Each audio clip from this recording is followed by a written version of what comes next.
Hello good morning guys I am Kaushik Bhimani from Modulus Institute આપણે કેમિસ્ટ્રીની અંદર થર્મોડાયનેમિક્સ વિશે અહીંયા ઘણી બધી વાત કરી ચૂક્યા છીએ આગળના વિડિયોઝની અંદર જેની અંદર આપણે વર્ક ડન જોયું પ્રક્રિયાની ઉષ્મા જોઈ ત્યારબાદ સર્જન એન્થાલ્પી ઓકે ત્યારબાદ આપણે એમ જોયું એની અંદર કે અલગ અલગ ઊર્જામાં રૂપાંતર પામે એટલે કે બાષ્પીભવન ઉષ્મા હોય એની ગલન ઉષ્મા હોય એની ઉદ્ધવપાતન ઉષ્મા હોય એની વાત કરી આપણે એન્ટ્રોપીની વાત કરી થર્મોડાયનેમિક્સનો પ્રથમ નિયમ જોયો હવે આપણે વાત કરવાની છે આજે એન્ટ્રોપી પણ જોઈ ગયા આપણે એન્થાલ્પી એન્ટ્રોપી દરેક વસ્તુ જોઈ ગયા એન્ટ્રોપી વિશે પણ આપણે ખાસ એવી માહિતી લીધી છે આજે આપણે ગિબ્સ મુક્ત ઊર્જા વિશે વાત કરવાની છે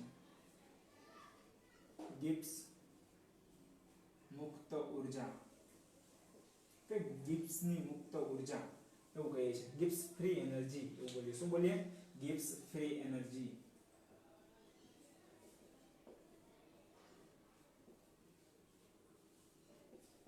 ગિબ્સ ફ્રી એનર્જી ગિબ્સની મુક્ત ઊર્જા આપણે શા માટે લઈએ છીએ તો ખ્યાલ ધ્યાન આપશો તમે થર્મોડાયનેમિક્સની અંદર મુક્ત એટલું ને એટલું જ ભણવાના છો કે પ્રક્રિયા આપમેળે થશે કે નહીં પ્રક્રિયા થશે કે નહીં આવું આપણે સમજીએ છીએ થર્મોડાયનેમિક્સની અંદર આપણે 12th ની અંદર બીજા ચેપ્ટરો જે જોઈ ગયા એક તો આપણે ઇક્વિલિબ્રિયમ પણ 11th ની અંદર જોયું કે પ્રક્રિયા કઈ બાજુ થશે થર્મોડાયનેમિક્સ એવું સમજાવે છે પ્રક્રિયા થશે કે નહીં જ્યારે ઇક્વિલિબ્રિયમ શું સમજાવે છે કે પ્રક્રિયા કઈ બાજુ થશે એ પૂર્વગામી થશે કે પ્રતિગામી થશે ફોરવર્ડ થશે કે બેકવર્ડ થશે એવું સમજાવે છે ઇક્વિલિબ્રિયમ જ્યારે રાસાયણિક ગતિ કેમિકલ કાઇનેટિક્સ એ 12th ની અંદર ચેપ્ટર નંબર 5 કે જે ચેપ્ટર નંબર 4 કે જેની અંદર એવું સમજવા મળે છે કે પ્રક્રિયા કેટલા દરથી થશે કેટલી ઝડપથી થશે એટલે મતલબમાં પ્રક્રિયા કેવી રીતે થાય છે એની સંપૂર્ણ માહિતી આપણે લેતા હોઈએ છીએ તો ધ્યાન આપશો ખાસ કરીને કે ગિબ્સની મુક્ત ઊર્જા કીધી કે ફ્રી એનર્જીની વાત કરી ગિબ્સની ફ્રી એનર્જી તો આપણે આગળ પ્રક્રિયા થશે કે નહીં તેના માટે આપણે બે વિધેયો જોઈ ગયા છે એ બે વિધેયો કયા છે કે એન્ટ્રોપી અને એન્થાલ્પીને આધારે પણ આપણે વાત કરી કે કોઈ પ્રક્રિયા સ્વયંસ્ફુરિત છે કે નહીં તેના માટે આપણે ઉપયોગ કરી શકીએ તો આ પણ શેના માટે ઉપયોગ કરી શકીએ કે કોઈ પ્રક્રિયા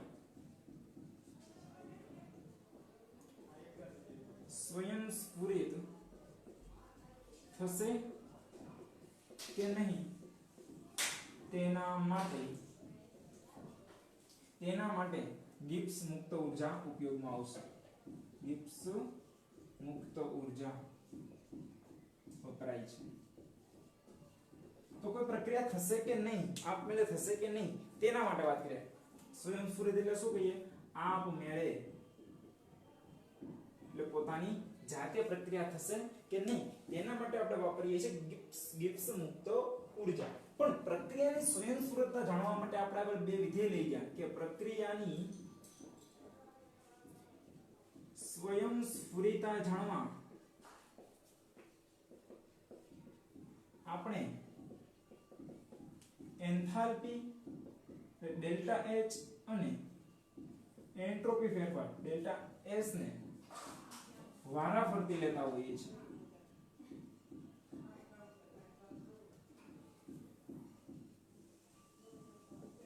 શું કરીએ છીએ આપણે કે પ્રક્રિયાની સ્વયંસ્ફુરિતતા છે કે નહીં તે જાણવા માટે આપણે કોઈવાર ડેલ્ટા H એટલે કે એન્થાલ્પી ફેરફાર અને કોઈવાર ડેલ્ટા S એટલે કે એન્ટ્રોપી ફેરફારને ધ્યાનમાં લેતા હોય કે એન્થાલ્પી ફેરફાર અને એન્ટ્રોપી ફેરફારને આધારે કહીશું આપણે હમણાં કે આગળ જોઈ ગયા એ વાત કરીશું થોડી કે જેને આધારે શું કહી શકીએ પ્રક્રિયા આપમેળે થશે કે નહીં પરંતુ બંને એક સાથે લેવામાં આવે તો તેને મુક્ત ઊર્જા કહે છે એટલે કે ગિબ્સ મુક્ત ઊર્જા એટલે કે ગિબ્સ મુક્ત ઊર્જા કહે છે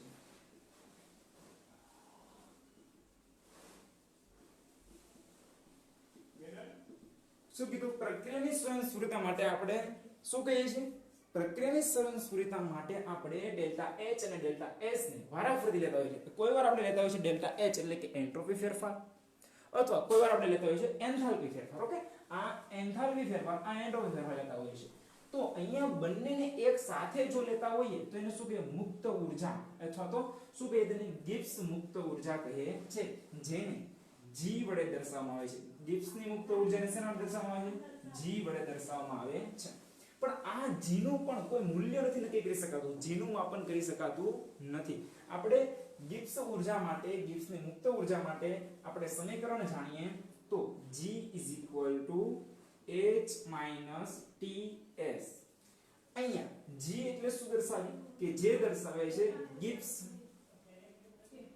મુક્ત ઊર્જા જ્યારે h શું દર્શાવે છે એન્થાલ્પી T તો ફોર તાપમાન દર્શાવે છે ટેમ્પરેચર અને S એટલે કે એન્ટ્રોપી દર્શાવે છે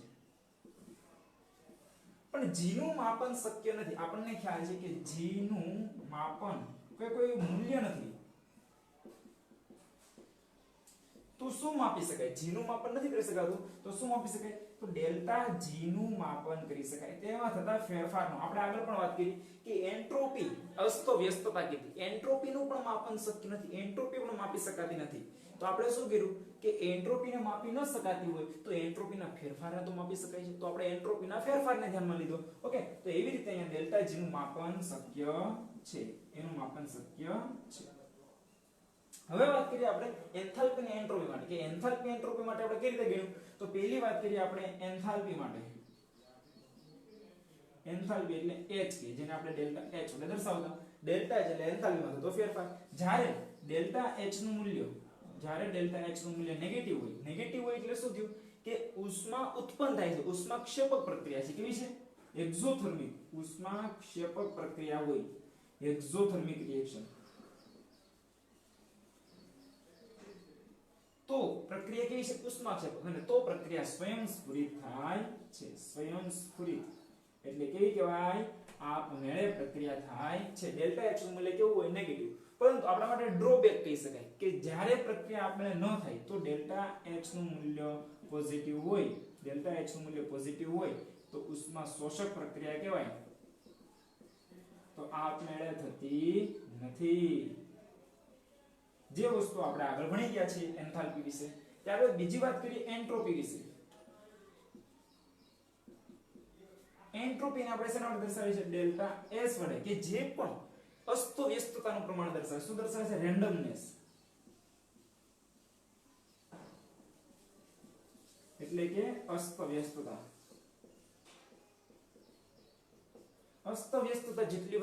જેટલી અસ્તવ્યસ્તતા વધારે એટલે કે આમ કહે ડેલ્ટા S નું મૂલ્ય વધારે એટલે કે પોઝિટિવ હોય ત્યારે પ્રક્રિયા કેવી થાય સ્વયંસ્ફુરિત ને અસ્તવ્યસ્તતા વધારે હોય જેટલી અસ્તવ્યસ્તતા વધારે એટલું મૂલ્ય આનું પોઝિટિવ આવે ડેલ્ટા S નું મૂલ્ય પોઝિટિવ આવે તો પ્રક્રિયા કેવી થશે આપમેળે એટલે કે સ્વયંસ્ફુરિત થશે અને એન્થાલ્પી ફેરફાર કેવો આવે નેગેટિવ તો પ્રક્રિયા આપમેળે થશે તો આપણે મોટે ભાગે અહીંયા એના ફેરફાર નોંધીએ છીએ આપણે ફક્ત H અથવા S નોંધતા નથી તો એટલા માટે આપણે ગિબ્સ મુક્ત ઊર્જાની અંદર ગિબ્સની મુક્ત ઊર્જાની આપણે નોંધણી કરવી હોય ગિબ્સ મુક્ત ઊર્જા આપણે નોંધવી હોય તો આપણે એના માટે પણ કેવું લેવું જોઈએ એના માટે પણ તે પોઝિટિવ મૂલ્ય લેવું ડેલ્ટા મૂલ્ય લેવું પડે અને એક વાત આપણે એમ કરી કે G નું મૂલ્ય કેવું છે અવસ્થા વિધેય જો આ H અને S આ બંને કેવા છે અવસ્થા વિધેય છે એન્થાલ્પી અને એન્ટ્રોપી બંને અવસ્થા વિધેય છે જો બંને અવસ્થા વિધેયો છે આ પણ અવસ્થા વિધેય આ પણ અવસ્થા વિધેય તાપમાન પણ અવસ્થા વિધેય છે ઓકે તો G પણ કેવું થાય અવસ્થા વિધેય છે જેથી ગિબ્સ મુક્ત ઊર્જા G પણ અવસ્થા વિધેય થશે ઓકે તો બધા અવસ્થા વિધેય થઈ ગયા તો G પણ અવસ્થા વિધેય થઈ ગયું અવસ્થા વિધેય એટલે કે જે એની ફાઇનલ અવસ્થા પર આધાર પથ ઉપર આધાર રાખતું નથી પ્રારંભમાંથી અંતમાં ગયું પ્રારંભમાં કેટલી હતી ઊર્જા અંતમાં મુક્ત ઊર્જા કેટલી છે ફક્ત એના પર આધાર રાખે છે હવે એ કઈ રીતે થઈ એના પર કોઈ આધાર રાખતું નથી એટલે ડેલ્ટા G નું મૂલ્ય આપણે માપવું હોય તો GF - GI ફાઇનલ કેટલી છે ગિબ્સ ઊર્જા અને શરૂઆતમાં કેટલી હતી એના દ્વારા ડેલ્ટા G નું મૂલ્ય માપી શકાય અને એક વસ્તુ એ પણ જાણીએ કે ડેલ્ટા G સાયક્લિક આપણે માપવું આપણે કોઈ પણ સાયક્લિક માપતા અવસ્થા વિધેયના સાયક્લિક મૂલ્ય એટલે કે અહીંથી ફરીને ત્યાં જાય ત્યાંથી ફરીને અહીંયા આવે બરાબર આપણે આવી લાઈન દોરતા ગ્રાફ માટે આ બે પોઈન્ટ છે અહીંથી ફરીને અહીંયા જાય છે અહીંથી ફરીને અહીંયા આવે છે તો એમાં ડેલ્ટા જી માં કેટલો ફેરફાર થયો તો ડેલ્ટા જી માં કોઈ ફેરફાર થતો નથી એવું ડેલ્ટા જી ની કોઈ પણ ડેલ્ટા એચ હોય કે ડેલ્ટા એસ હોય બંને માટે કે બધા માટે કેવું મૂલ્ય મળે છે 0 મૂલ્ય મળે છે સાયક્લિક માટે હંમેશા કેવું હોય છે 0 મૂલ્ય હોય છે તો આપણે g નું મૂલ્ય નથી આપી શકતા તો શું આપી શકીએ તો ડેલ્ટા g નું મૂલ્ય આપી શકીએ delta g delta s minus delta t s delta ts okay આ નામ લેતા હોઈએ છે પણ ઘણી બધી મોસ્ટ ઓફ પ્રક્રિયા થતી હોય ત્યારે આપણે નોંધતા હોઈએ કે તાપમાન સતત બદલાયા કરે નહીં તાપમાન તો અચળ રાખવામાં આવે છે તાપમાન બદલતા નથી કે પ્રક્રિયા થતી હોય તાપમાન બદલાયા કરે દબાણ બદલાયા કરે આપણે શું કરીએ તાપમાન એક આપી દીધું એક પ્રકારનું દબાણ આપી દીધું હવે પ્રક્રિયા આગળ વધ્યા કરે છે તાપમાન શરૂ પ્રક્રિયામાં આપણે તાપમાન બદલતા નથી દબાણ બદલતા નથી એટલે કોન્સ્ટન્ટ પ્રેશર એન્ડ ટેમ્પરેચર પ્રક્રિયા થતી હોય કેવું કોન્સ્ટન્ટ પ્રેશર એન્ડ ટેમ્પરેચર હોય ત્યારે P અને T કોન્સ્ટન્ટ રહેતા હોય જે બદલાતા નથી એ કેવો હોય છે અચળ રહે છે તો T ને કોન્સ્ટન્ટ લઈ લો તો delta G delta H - T T constant અને ડેલ્ટા S નું મૂલ્ય બદલાયા કરે તો આ વાત થઈ ગઈ ડેલ્ટા G નું મૂલ્ય ઓકે કે ડેલ્ટા G ગિબ્સ મુક્ત ઊર્જા ફેરફાર એ એન્થાલ્પી ફેરફાર માઈનસ T એન્ટ્રોપી ફેરફાર બરાબર હોય છે પણ ડેલ્ટા G નું મૂલ્ય આપણે કેવું લાવવું કે પ્રક્રિયા સ્વયંસ્ફુરિત થશે કે નહીં હવે શેના આધારે કહી શકાય પ્રક્રિયા સ્વયંસ્ફુરિત થશે કે નહીં તો એ પહેલા આપણે ફરીથી એકવાર જોઈ લઈએ કે શું કીધું કોઈ પણ પ્રક્રિયાની સ્વયંસ્ફુરિતતા નક્કી કરવા માટે આપણે વાપરતા હોય છે ગિબ્સ મુક્ત ઊર્જા તો આપણે આખા ચેપ્ટરની અંદર એ જ જોયું કે સ્વયંસ્ફુરિત છે કે નહીં એની જ વાત કરી તો એના માટે બે વિધિ લેતા હતા આપણે એક તો એન્થાલ્પી ફેરફાર અને એન્ટ્રોપી ફેરફાર આપણે લેતા હતા પણ અહીંયા બંનેને એક સાથે લેવામાં આવે તો આપણને ખૂબ જ સારી રીતે અને પરફેક્ટલી આપણને અહીંયા મળે કે પ્રક્રિયા સ્વયંસ્ફુરિત છે કે નહીં તેના માટે શું કહીએ છીએ મુક્ત ઊર્જા કહીએ છીએ એટલે કે ગિબ્સ ફ્રી એનર્જી જેને G વડે દર્શાવીએ છીએ સૂત્ર G H - Ts ઓકે આ ગિબ્સ મુક્ત ઊર્જા એન્થાલ્પી ટેમ્પરેચર અને એન્ટ્રોપી એન્થાલ્પી અને એન્ટ્રોપી વિશે આપણે આગળના લેક્ચરમાં પણ જોઈ ગયા છીએ અહીંયા ગિબ્સ મુક્ત ઊર્જા ડાયરેક્ટ આપી શકાતી નથી તો એનું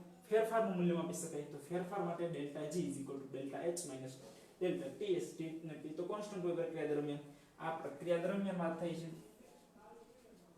કોઈ પ્રક્રિયા થતી હોય એ દરમિયાન તો કોન્સ્ટન્ટ રાખવામાં આવે તો delta G delta H - T delta S આ સમીકરણ લઈએ હવે ડેલ્ટા G નું મૂલ્ય આપણે માપવું હોય તો ડેલ્ટા G નું મૂલ્ય પોઝિટિવ કે નેગેટિવ આપણે શેને આધારે કહી શકીએ પ્રક્રિયા સ્વયંસ્ફુરિત છે કે નહીં ઓકે તો આના ઉપરથી હવે આપણે આગળ વધીએ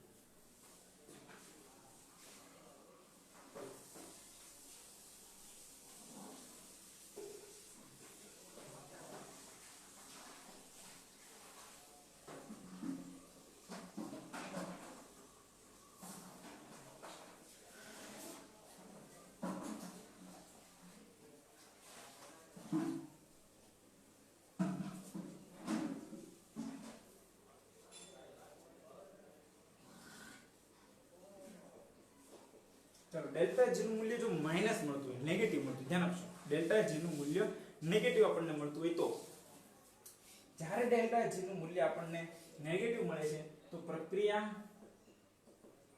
પ્રક્રિયા થવા માટે કે આપણે એમ કહી શકાય કે અમુક કાર્યની જરૂર પડતી હોય તો એ કાર્ય આપણને નેગેટિવ પ્રક્રિયા થવા માટે જરૂરી કાર્ય પ્રક્રિયા થવા માટે જરૂરી કાર્ય કેવું છે નેગેટિવ યુઝફુલ વર્ક કહી શકાય યુઝફુલ વર્ક કેવું છે તો નેગેટિવ છે નેગેટિવ કાર્યનો અર્થ શું થાય કે ડેલ્ટા G નું મૂલ્ય ધારો કે -50 કિલો જૂલ છે -50 કિલો જૂલ છે ઓકે આ કાર્ય છે 50 કિલો જૂલ આ એનર્જી નથી ઊર્જા નથી ઓકે એક પ્રકારનું કાર્ય છે કે એટલું કાર્ય જરૂરી હોય તો ડેલ્ટા G નું મૂલ્ય માઈનસ કાર્ય જરૂરી છે માઈનસ એટલે પોતે કાર્ય કરી શકે તેમ છે પોતે કાર્ય કરી શકે તેમ છે એટલે કેટલું કાર્ય કરી શકે તો એ વર્ક કરી શકે જેટલું માઈનસ છે એટલું જે કાર્ય કરી શકે 50 જૂલ જેટલું કાર્ય કરી શકે કે કોઈ પ્રક્રિયા 50 કિલો જૂલ જેટલું કાર્ય કરી શકે તેમ છે એટલે ડેલ્ટા G નું માઈનસ મૂલ્ય શું દર્શાવે કે માઈનસ મૂલ્ય હોય તો એ 50 કિલો જૂલ જેટલું કાર્ય કરી શકે એટલે પોતે કાર્ય કરી શકે તો પ્રક્રિયા કેવી થાય સ્વયંસ્ફુરિત એના ઉપર કાર્ય નથી કરવું પડતું એ પોતે કાર્ય કરી શકે છે તો પ્રક્રિયા કેવી થશે સ્વયંસ્ફુરિત થશે પ્રક્રિયા આપમેળે થશે, જેથી પ્રક્રિયા કઈ થાય સ્વયંસ્ફુરિત. આ પહેલી વાત કરી નેગેટિવ મૂલ્ય હોય તો. બીજી વાત કરીએ ડેલ્ટા જી નું મૂલ્ય પોઝિટિવ હોય તો પ્રક્રિયા થવા માટે જરૂરી કાર્ય છે. પ્રક્રિયા થવા માટે આ પણ જરૂરી કાર્ય કહી શકાય. તો પ્રક્રિયા થવા માટે જરૂરી કાર્ય પોઝિટિવ છે એટલે કે ડેલ્ટા જી નું મૂલ્ય ધારો કે +50 કિલો જૂલ છે તો એના માટે વર્ક કેટલો છે -50 કિલો જૂલ. એટલે એના ઉપર -50 કિલો એટલે કે પોતે કેટલું કાર્ય કરી શકે તો -50 કિલો જૂલ કાર્ય કરી શકે. માઈનસ કરી શકે એટલે એના ઉપર કાર્ય કરવું પડે ત્યારે પછી એ કાર્ય કરશે. એટલે પોતે માઈનસ કાર્ય કરતું હોય એટલે પ્રક્રિયા આપમેળે થતી નથી. જો પ્લસ માં કાર્ય કરતું હોય પ્રક્રિયા આપમેળે થાય. કેમ કે ડેલ્ટા જી નું મૂલ્ય માઈનસ તો પોતે 50 કિલો જૂલ જેટલું મતલબ -50 હોય તો 50 કિલો જૂલ જેટલું કાર્ય કરી શકે. પણ આ તો માઈનસ કિલો જૂલ મળ્યું તો જે કાર્ય કરી શકે નહીં, જેથી પ્રક્રિયા આપમેળે થશે નહીં. પ્રક્રિયા આપમેળે થશે નહીં.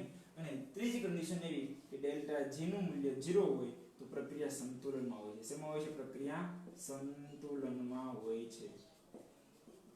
એટલે સંતુલનમાં પ્રક્રિયા છે. ઓકે, તો ત્રણ કન્ડિશનની વાત થઈ ગઈ આપણે અહીંયા કે પ્રક્રિયા થવા માટે જરૂરી કાર્ય જો માઈનસ હોય તો એ એટલે ડેલ્ટા જી નું મૂલ્ય માઈનસ હોય તો પ્રક્રિયા થવા માટે જરૂરી કાર્ય યુઝફુલ વર્ક કેટલું થાય 50 કિલો જૂલ પ્રક્રિયા કરી શકે છે. અને જો પ્લસ હોય ડેલ્ટા જી તો એ માઈનસ કાર્ય કરે મતલબ કાર્ય કરી શકે નહીં.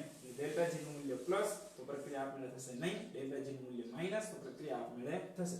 તો આપણે એન્થાલ્પી, એન્ટ્રોપી અને ગિબ્સ એનર્જી આ ત્રણ વસ્તુના આધારે પ્રક્રિયા આપમેળે થશે કે નહીં એ જાણતા હોઈએ તો આપણે અહીંયા ડેલ્ટા જી ના અલગ અલગ મૂલ્ય લઈ શકીએ. ધ્યાન આપશો ખાસ કરીને આ ટોપિકની અંદર ધ્યાન આપશો.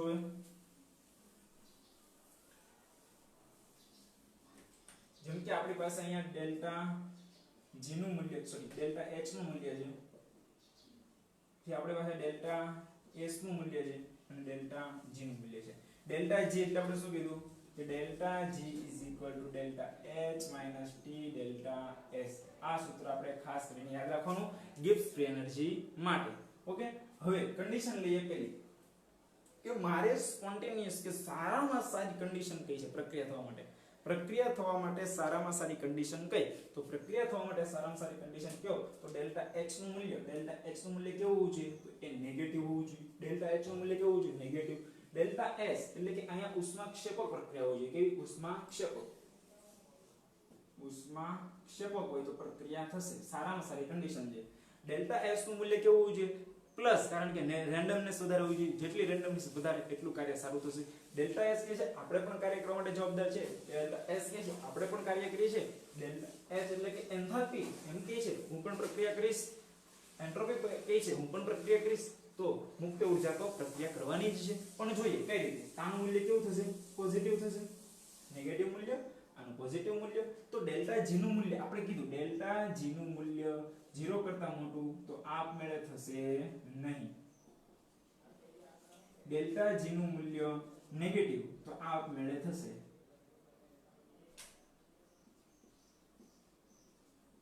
અને ડેલ્ટા જી નું મૂલ્ય 0 તો સંતુલનમાં રહેશે. આ તો આપણે જાણીએ છીએ. ઓકે, તો ડેલ્ટા જી નું મૂલ્ય કેવું મળવું જોઈએ? આપણને નેગેટિવ મળવું જોઈએ, 0 કરતા નાનું મળવું જોઈએ, જેને કારણે આપમેળે થાય. તો ચાલો ડેલ્ટા જી શું કીધું? Delta H T delta S. Delta H નું મૂલ્ય કેટલું? તો માઈનસ, એ નેગેટિવ મૂલ્ય હોય. ટી તો એજ ઇટ ઇઝ રહેવા દઈએ. તાપમાન અહીંયા કોઈ મૂકતા નથી. તાપમાન આધારિત પણ વાત થશે. અત્યારે આપણે તાપમાન મૂકીએ છીએ કારણ કે તાપમાન શા માટે મૂક્યું? કારણ કે તાપમાન પણ પ્રક્રિયા પર એક મહત્વનો રોલ આપે છે. એટલે તાપમાન અત્યારે એમાં જ રહેવા દઈએ છીએ. ડેલ્ટા એસ નું મૂલ્ય કેવું છે? એ પણ પોઝિટિવ છે. તો નેગેટિવ પોઝિટિવ નેગેટિવ અને આ પણ નેગેટિવ. તો નેગેટિવ કેવું થાય? નેગેટિવ. તો ડેલ્ટા જી નું મૂલ્ય કેવું મળે? નેગેટિવ. તો પ્રક્રિયા આપમેળે થશે.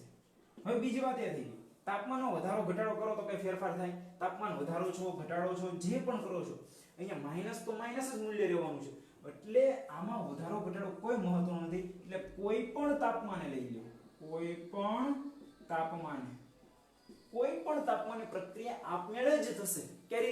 સારામાં સારી કન્ડિશન કઈ છે? ડેલ્ટા એચ માઈનસ હોય ડેલ્ટા એચ પોઝિટિવ હોય એટલે કે એન્થાલ્પી ફેરફાર નેગેટિવ એન્ટ્રોપી ફેરફાર પોઝિટિવ તો ડેલ્ટા જી કેવું મળે નેગેટિવ જેથી પ્રક્રિયા આપમેળે થશે ચલો પહેલી કન્ડિશન થઈ ગઈ બીજી કન્ડિશન આના કરતા તદ્દન વિરુદ્ધ લઈએ પ્રક્રિયા થવાની જ નથી ઓકે એ કન્ડિશન લઈએ તો ડેલ્ટા એચ નું મૂલ્ય કેવું આ માઈનસ તો કેવું લઈએ પોઝિટિવ ખ્યાલ છે આપણને પ્રક્રિયા આપમેળે થવાની નથી ડેલ્ટા એસ નું મૂલ્ય કેવું લઈએ નેગેટિવ તો આપણને ખબર છે પ્રક્રિયા આપમેળે થવાની નથી તો ગિબ્સ ઊર્જા પરથી આપણે કહી શકીએ એ પણ આપમેળે તો થશે નહીં જ જો ડેલ્ટા એચ નું મૂલ્ય તો એ પોઝિટિવ છે માઈનસ ડેલ્ટા એચ નું મૂલ્ય તો પાછું નેગેટિવ છે t નેગેટિવ મૂલ્ય તો આ પોઝિટિવ નેગેટિવ પોઝિટિવ ઓકે આ ગુણાકાર છે અને આ સરવાળો હતો ઓકે આ સરવાળો હતો કે નેગેટિવ મૂલ્ય પ્લસ નેગેટિવ મૂલ્ય તો એ માઈનસ મૂલ્ય મળે આ બંનેનો ગુણાકાર છે તો નેગેટિવ કેવું થાય પોઝિટિવ તો આખું મૂલ્ય કેવું મળ્યું પોઝિટિવ તો ડેલ્ટા જી નું મૂલ્ય પોઝિટિવ તો પ્રક્રિયા આપમેળે થશે નહીં એ પછી કોઈ પણ તાપમાન લ્યો તો કોઈ પણ તાપમાને પ્રક્રિયા આપમેળે થશે નહીં કોઈ પણ તાપમાન લ્યો એમાં પ્રક્રિયા આપમેળે ક્યારે નહીં થાય તદ્દન વિરુદ્ધ પરિસ્થિતિ હોય તો આપણી આ ફેવરેબલ કન્ડિશન છે કે સારામાં સારી કન્ડિશન કઈ છે આ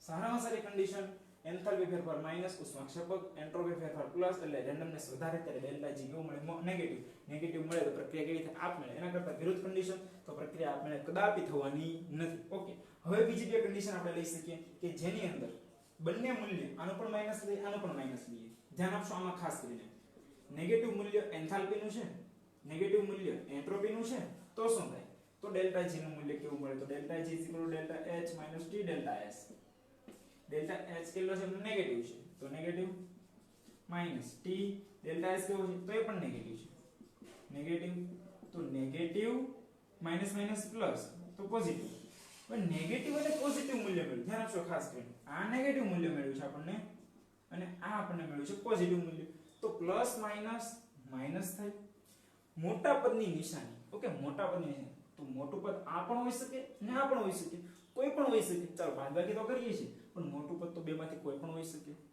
તો અહીંયા બે કન્ડિશન આપણી પાસે આવી બે જો તાપમાન ઉપર તે આધાર રાખશે હું તમને અહીંયા બે કન્ડિશન આપું છું જો અહીંથી તાપમાન ઊંચું રાખવામાં આવે તાપમાન વધારવામાં આવે તાપમાન વધારે છે તો આ કેવું મળશે પોઝિટિવ મળશે મોટું વધારે પોઝિટિવ મળે તો ટોટલ ડેલ્ટા જી નું મૂલ્ય કેવું મળે પોઝિટિવ તાપમાન વધારો તો ડેલ્ટા જી નું મૂલ્ય પોઝિટિવ શબ્દ ઉપર ધ્યાન આપશો તાપમાન વધારો છો આને તો આ મૂલ્ય પ્લસ તો મળવાનું માઈનસ પ્લસ તો મળવાનું છે વધારે પ્લસ મળે એનો અર્થ શું થયો કે મોટા પદની નિશાની પોઝિટિવ ડેલ્ટા જી કેવો મળે પોઝિટિવ પ્રક્રિયા આપમેળે થશે નહીં તો ઊંચા તાપમાને પ્રક્રિયા આપમેળે થશે નહીં આપણે એમ લખી શકીએ અહીંયા એક વસ્તુ કે ઊંચા તાપમાને પ્રક્રિયા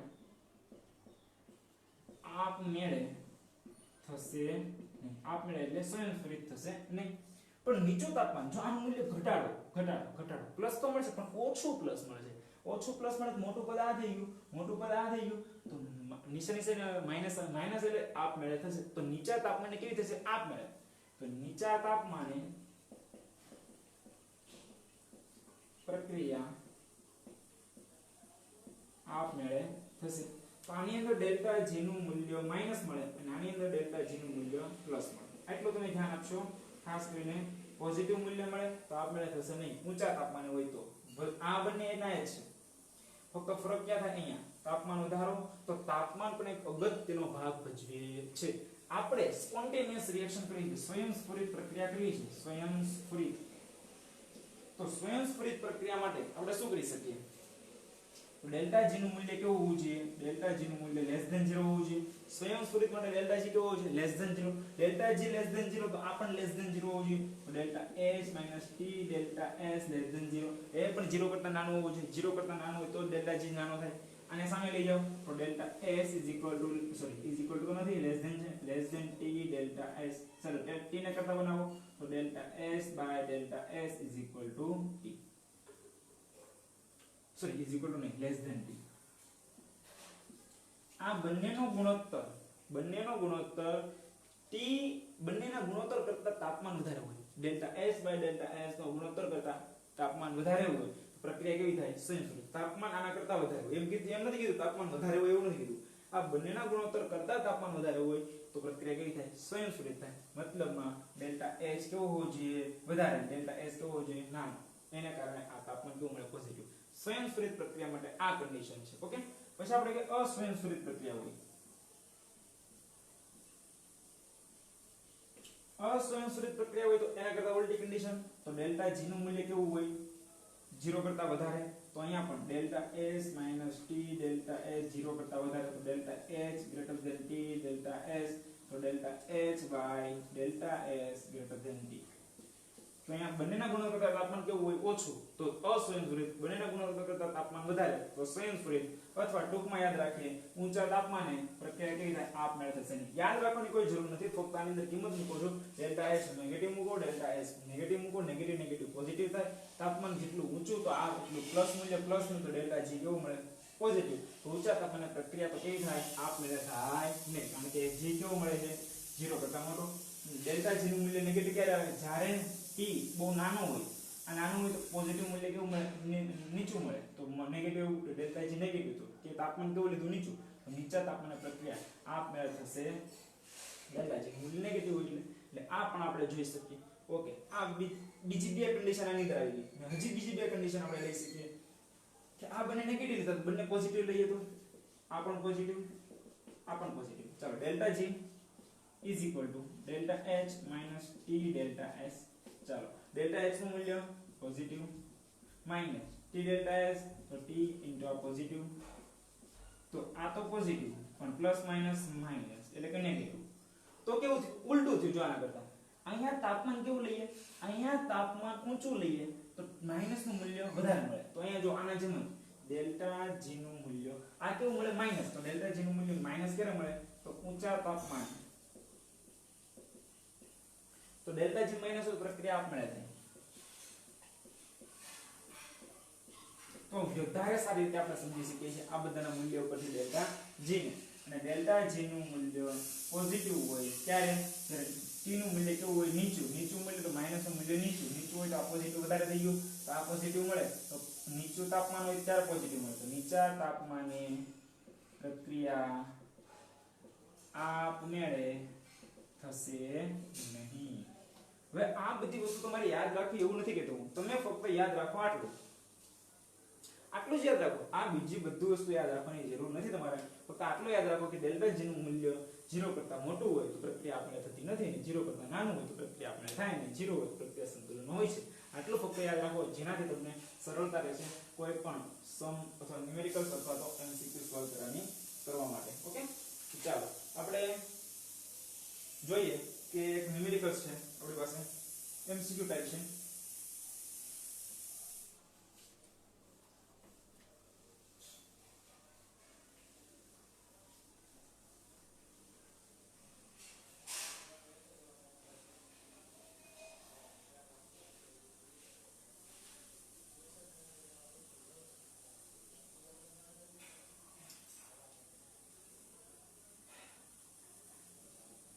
A થી 2B plus C પ્રકારની રિએક્શન છે.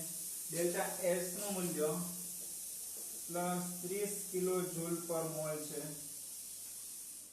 જ્યારે ડેલ્ટા S નું મૂલ્ય એન્ટ્રોપી ફેરફારનું મૂલ્ય 60 જૂલ પર મોલ ઇન્ટુ કેલ્વિન છે. Find the temperature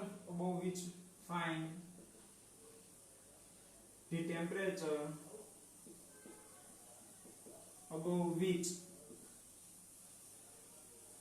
this reaction is spontaneous. This reaction is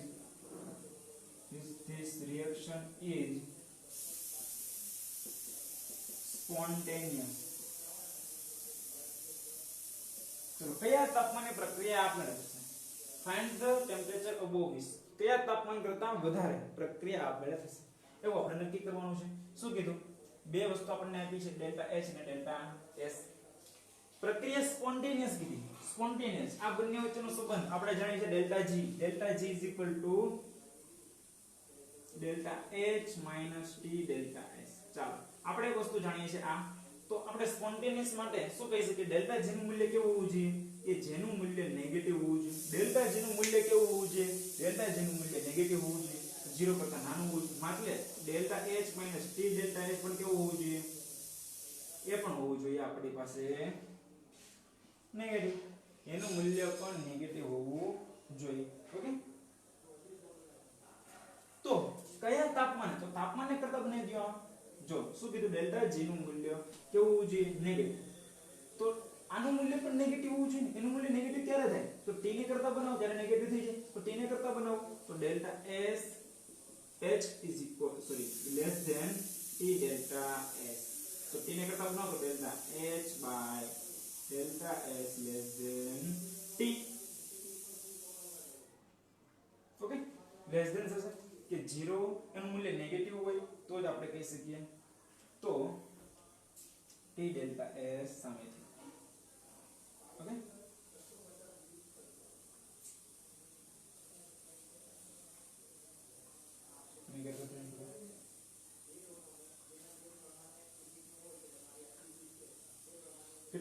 કેટલા તાપમાન કરતા વધારે તાપમાન હોય તો પ્રક્રિયા કેવી થાય સ્પોન્ટેનિયસ ચાલો બરાબર છે ડેલ્ટા જી નું મૂલ્ય નેગેટિવ આનું મૂલ્ય પણ નેગેટિવ હોવું જોઈએ અને કરતા બનાવતી ને ડેલ્ટા x નું મૂલ્ય કેટલું આવવું છે 30 આ કેવું છે કિલો જૂલ કિલો હોય તો 10⁻³ બાય 16 કિલો જૂલ છે એટલે 10⁻³ છે કઈ થાય કે નહીં 30 × 2 1000 ભાગ્યા 2 એટલે કેટલા થાય 500 કેલ્વિન કરતા ઊંચા તાપમાને કહી શકાય જો 500 કેલ્વિન કરતા ઊંચું તાપમાન હોય પ્રક્રિયા કઈ થશે આપમેળે 500 કેલ્વિન કરતા ઊંચા તાપમાને પ્રક્રિયા આપમેળે થશે 500 કેલ્વિન કરતા નીચા તાપમાને રિવર્સ રિએક્શન થશે પ્રક્રિયા કઈ થશે રિવર્સ અને 500 કેલ્વિન તાપમાને સંતુલનમાં હશે આ તો ફક્ત વાત થઈ ગઈ આપણે તો જરૂર છે ખાલી પહેલું જ 500 કેલ્વિન કરતા ઊંચા તાપમાને પ્રક્રિયા કેવી થાય સ્પોન્ટેનિયસ 500 કેલ્વિન કરતા ઊંચા તાપમાને કેવી થાય પ્રક્રિયા સ્પોન્ટેનિયસ તો આવી રીતે તમે ગણતરી કરી શકો છો જ્યારે કીધું હોય સ્પોન્ટેનિયસ કરી છે તો ડેલ્ટા જી નું મૂલ્ય નેગેટિવ અને નોન સ્પોન્ટેનિયસ ડેલ્ટા જી નું મૂલ્ય પોઝિટિવ લઈને તમે કોઈ પણ પ્રક્રિયાની ગણતરી કરી શકો છો ઓકે ચાલો ત્યારબાદ આગળ વધીએ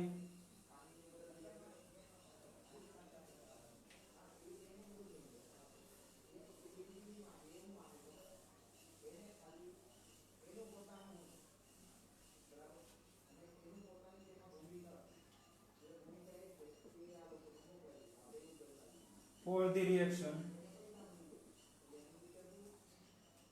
A to x plus z heat of the reaction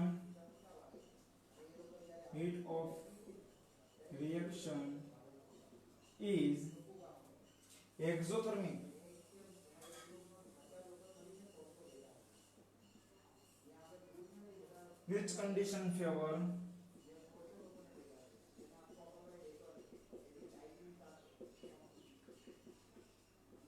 which condition favor forward reaction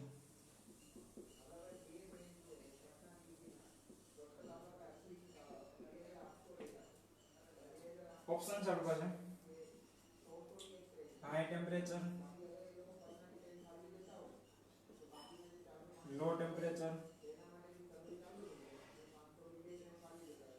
કેવું moderate temperature moderate એટલે કેવું સામાન્ય અને D no effect of temperature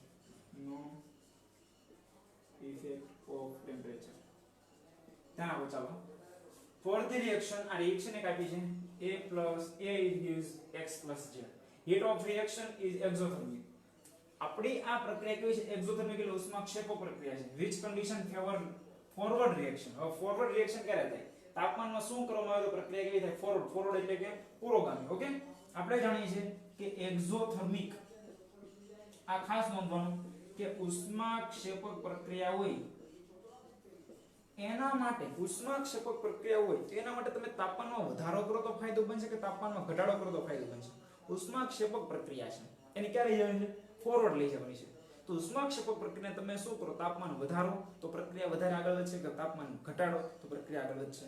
ઉષ્માક્ષેપક એટલે ઓલરેડી તાપમાન મુક્ત કરે તો એનું તાપમાન ઘટાડો તો લો ઇઝ ટેમ્પરેચર, એનું તાપમાન ટેમ્પરેચર ઇઝ લો, એનું તાપમાન ઘટાડો છે તો પ્રક્રિયા કઈ થાય, એક્ઝોથર્મિક, તો પ્રક્રિયા આગળ વધશે. અને એન્ડોથર્મિક રિએક્શન હોય એટલે ઉષ્મા શોષક પ્રક્રિયા હોય તો એના માટે હાઈ ટેમ્પરેચર, એના માટે તાપમાન વધારવાનું હોય. ઉષ્મા શોષક તાપમાન તમે વધારો, ઉષ્મા શોષક તાપમાન જેટલું વધારો એટલી પ્રક્રિયા આગળ વધશે. તો એના માટે તાપમાન શું કરવાનું, વધારે આપવાનું. તો તમે જુઓ એક્ઝોથર્મિક રિએક્શન છે અને ફોરવર્ડ લઈ જવાની છે, પ્રક્રિયા આગળ ક્યારે વધે, જ્યારે ટેમ્પરેચર કેવું હોય, લો, તો લો ટેમ્પરેચર પ્રક્રિયા આગળ વધે છે. સિમ્પલ એમસીક્યુ હતો, પણ આપણે આ વસ્તુ ખાસ ધ્યાનમાં હોવી જોઈએ. ઓકે,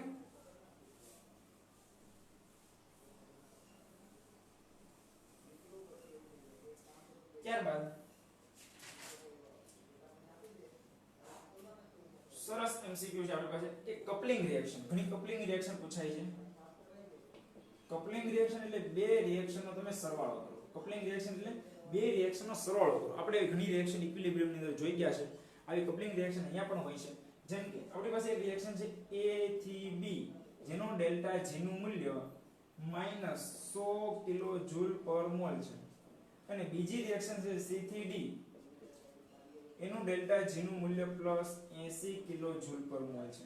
ચાલો આ બંને પ્રક્રિયા આપમેળે થવી જોઈએ. તો આ પહેલી પ્રક્રિયા તો આપમેળે થઈ રહી છે, એ સ્વયંસ્ફુરિત છે. આ અસ્વયંસ્ફુરિત છે. તો આ પ્રક્રિયાને પણ આપમેળે કરવી હોય, તો શું કરવું પડે, એના માટે શું કરવું પડે કે જે પ્રક્રિયા આપમેળે થાય, જે તો ખરેખર તો છે જ નહીં, એને આપમેળે કરવા માટે શું કરવું પડે, તો આ બંને રિએક્શનનો સરવાળો કરો, બંને રિએક્શન સાથે લઈ જાઓ. એક રિએક્શન થાય છે એની બાજુમાં બીજી રિએક્શન લઈ જાઓ, તો આ પ્રક્રિયા આપમેળે થઈ શકે. કારણ કે આની ઊર્જા વધારે નેગેટિવ છે, તો ઉષ્મા જે મુક્ત થાય છે આ વાપરી લેશે, એટલે આનું મૂલ્ય વધી જશે. એટલે કે તમે જો A + C it gives B + D, તો ડેલ્ટા G નું મૂલ્ય કેટલું થાય, -20 કિલોજૂલ પર મોલ થાય છે કે નહીં, -20 કિલોજૂલ પર મોલ જેટલું આપણને એ મૂલ્ય મળે છે. ખ્યાલ આવે છે તમને? તો હજુ પણ ઉષ્મા મુક્ત થઈ શકે. બંને રિએક્શનને સાથે લઈ જાવ તો પણ ઉષ્મા મુક્ત થાય છે. પરિણામે પ્રક્રિયા આપમેળે થઈ રહી છે. તો આવી ઘણીવાર કપલિંગ રિએક્શન કે બંને રિએક્શન સાથે થતી હોય તેને શું કહીએ, કપલિંગ રિએક્શન કહીએ. ચાલો એના માટે એક્ઝામ્પલ લઈએ. જે આપણી મેટલર્જી 12th ની અંદર ચેપ્ટર નંબર 6 મેટલર્જી ની અંદર તમે ઘણીવાર જોયું હતું કે કોઈ ધાતુનું રિડક્શન, ધાતુના ઓક્સાઇડમાંથી ધાતુને છૂટું પાડવું છે, તો આપણે રિડક્શન લેતા, તો એ ધાતુના ઓક્સાઇડમાંથી ધાતુને છૂટું પાડવા માટે રિડક્શન પ્રક્રિયા માટે આપણે કપલિંગ રિએક્શન લઈએ. જેમ કે આપણી પાસે એક MXOY પ્રકારનું કોઈ મેટલના ઓક્સાઇડ છે. ઓકે, MXOY પ્રકારના મેટલના ઓક્સાઇડ છે. આનું રિડક્શન કરો. શું કરો છો, રિડક્શન. તો X મેટલ છૂટું પડે છે અને O2 Y/2 O2 છૂટું પડે છે. ઓકે, આના માટે ડેલ્ટા G નું મૂલ્ય પોઝિટિવ છે. ઓકે, પોઝિટિવ, અને એમ કહી દે પોઝિટિવ એમ મૂલ્ય ધરાવે છે. આ MXOY પ્રકારનું એક ધાતુના ઓક્સાઇડ છે, એનું રિડક્શન કરો તો ધાતુ છૂટી પડે અને ઓક્સિજન Y છૂટો પડે. Y હતા ઓક્સિજન કેટલા છે, Y, તો Y થી ગયા કે નહીં, 2 કેન્સલ, તો Y થઈ ગયા. ઓકે, આ થઈ ગયું. હવે આના માટે મારે આની સાથે કેવી રિએક્શન જોડવી કે ડેલ્ટા G નું મૂલ્ય નેગેટિવ આવે. મારે આની સાથે કેવી રિએક્શન જોડવી જેના કારણે ડેલ્ટા G નું મૂલ્ય નેગેટિવ આવે, તો મેં કાર્બનવાળી રિએક્શનને જોઈ. કાર્બનવાળી રિએક્શનને જોતા ધ્યાન આવ્યું કે કાર્બનવાળી રિએક્શનની અંદર ડેલ્ટા G નું મૂલ્ય નેગેટિવ છે, તો આની સાથે જોડો તો વધારે નેગેટિવ મૂલ્ય મળે છે. તો ધાતુના ઓક્સાઇડ સાથે કાર્બનના ઓક્સિજન સાથેની પ્રક્રિયા કરીએ છીએ તો શું બનાવે છે, CO2 બનાવે છે. કાર્બનની ઓક્સિજન સાથે પ્રક્રિયા કરતા શું બનાવે, CO2 બનાવે છે, જેનું ડેલ્ટા G નું મૂલ્ય -n છે. ઓકે, -n એટલે શું, એ નેગેટિવ છે, નેગેટિવ મૂલ્ય છે. n એટલે કોઈ પણ મૂલ્ય છે. ઓકે, નેગેટિવ મૂલ્ય છે. હવે બંને રિએક્શન હું જોડું જેનાથી મારી પાસે અહીંયા ઓક્સિજન રહેવો જોઈએ નહીં, ઓક્સિજન કેન્સલ થવો જોઈએ. તો અહીં Y/2 O2 છે, તો આને મારે શું કરવું પડે, Y/2 O2 કરવું પડે. તો આખા રિએક્શનને શેના વડે ગુણો, Y/2 વડે ગુણી દઉં. Y/2 આને પણ Y/2 વડે ગુણવા પડે. આખા જ રિએક્શનને Y/2 વડે ગુણો તો આ કેન્સલ, શું વધ્યું, MXOY plus Y/2 C it gives XM plus Y/2 CO2. Complete છે આખી રિએક્શન. ઓક્સિજન જેટલા છે એટલા ઓક્સિજન અહીંયા આપણને દેખાય છે, અહીંયા પણ એક જ ઓક્સિજન દેખાય, કાર્બન જેટલા છે એટલા કાર્બન છે, જેટલા મેટલ છે એટલા મેટલ છે. તો ડેલ્ટા G નું મૂલ્ય શું આવે? તો ડેલ્ટા G નું મૂલ્ય આવે m-ny/2. આ ડેલ્ટા G નું મૂલ્ય નેગેટિવ આવે તો એ ધાતુના ઓક્સાઇડનું રિડક્શન શક્ય છે. ડેલ્ટા G નું મૂલ્ય જો નેગેટિવ આવતું હોય આની સાથે જોડે, કારણ કે આ મૂલ્ય વધારે નેગેટિવ હોય અને આ પોઝિટિવ હોય, મતલબ આ આંકડો મોટો હોય આ આંકડો નાનો હોય, જેને કારણે ડેલ્ટા G નું મૂલ્ય નેગેટિવ આવે તો એ ધાતુના ઓક્સાઇડનું રિડક્શન કરવું આ પ્રક્રિયા સાથે શક્ય હોય છે, બાકી શક્ય હોતું નથી. તો આવી રીતે આપણે કપલિંગ રિએક્શનની વાત કરતા હોઈએ છીએ.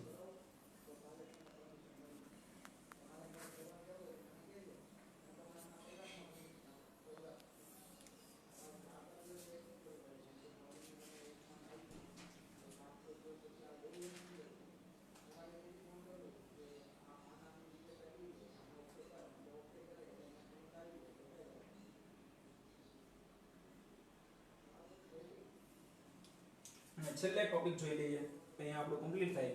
એમાં છે પ્રમાણિત ગિબ્સ મુક્ત ઊર્જા ફેરફાર.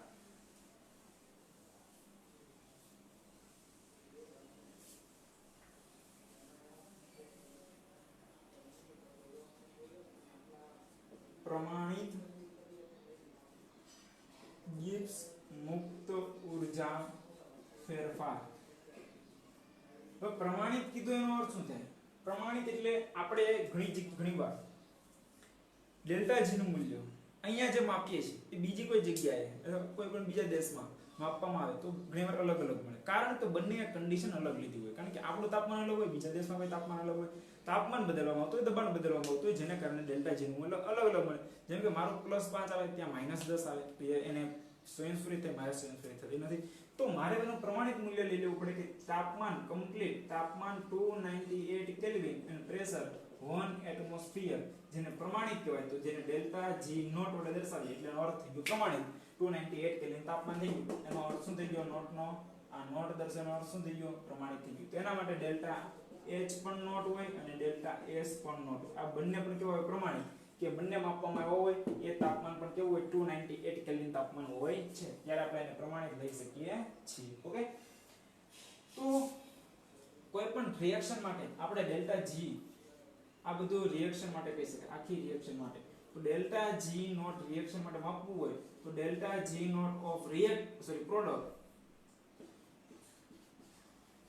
Product minus delta G naught of reactant. આ ફોર્મેશન એનર્જી છે, આ પણ ફોર્મેશન છે.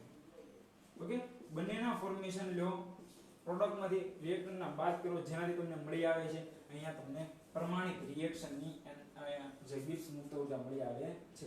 ધારો કે આપણી પાસે એક રિએક્શન છે કે I2 H2S it gives 2HI S, એટલે કે સલ્ફર છે, આ સોલિડ છે, આ છે ગેસ છે, આ પણ ગેસ છે, આ છે સોલિડ. ઓકે, જે આપણે ડેલ્ટા G ફોર્મેશન આપેલું છે શેના માટે? એક આપ્યું છે HI માટે,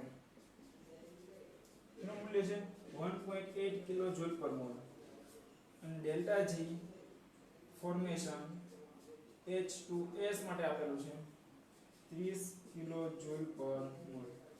તો ટોટલ ડેલ્ટા G R ગણવાનું છે. તો આપણે આ સમીકરણમાં આપણે ડેલ્ટા G રિએક્શન માટે પ્રમાણિત પ્રોડક્ટ કેટલી છે? આ બંને છે. એમાં સલ્ફર માટે કેટલું લેવું? સલ્ફર માટે આપ્યું નથી અને આયોડિન માટે આપ્યું. તો આપણે જાણીએ છીએ કે જ્યારે પણ પ્રમાણિત માટે વાત કરી હોય, આપણે ઘણીવાર પ્રમાણિત માટે વાત કરી ગયા છે કે પ્રમાણિત એન્થાલ્પી હોય, પ્રમાણિત એન્ટ્રોપી હોય, ત્યારે એના મૂલ્ય કે કોઈ પોતાની મૂળભૂત અવસ્થામાં હોય ત્યારે એના મૂલ્ય કેવો હોય છે? શૂન્ય હોય છે. તો delta G naught N2 O2 Cl2 Br2 I2 sulphur S8 P4 carbon, આ બધાના મૂલ્યો ડેલ્ટા G નોટ ના મૂલ્ય કેવા હોય છે? નેગેટિવ મૂલ્ય ઝીરો મૂલ્ય લેવામાં આવે છે. એટલા માટે આનું ક્યાં લેવાનું? 0. તો ડેલ્ટા G નોટ R તો એની અંદર પેલા પ્રોડક્ટ ની અંદર 2HI, તો 2 HI કેટલો છે? તો HI છે 1.8 માઈનસ પ્રોડક્ટ નું કેટલું છે? તો H2S કેટલો છે? 30. તો આ મૂલ્ય કેવું મળે છે? નેગેટિવ મૂલ્ય મળે. તો delta G naught reaction negative હોય, પ્રક્રિયા કઈ છે? સ્પોન્ટેનિયસ રિએક્શન છે. ઓકે, આ ખ્યાલ તમને આવવો જોઈએ. આ મૂલ્ય પણ કીધા કેવો હોય છે, નેગેટિવ મૂલ્ય હોવા જોઈએ. તો આ એક વાત થઈ ગઈ આપણી કે ડેલ્ટા જી નોટ એટલે કે જે પ્રમાણિત ઊર્જાની વાત થઈ. ઓકે, તો આપણે અહીંયા સુધી રાખીએ છીએ, પછી આપણે આગળ વાત કરીશું.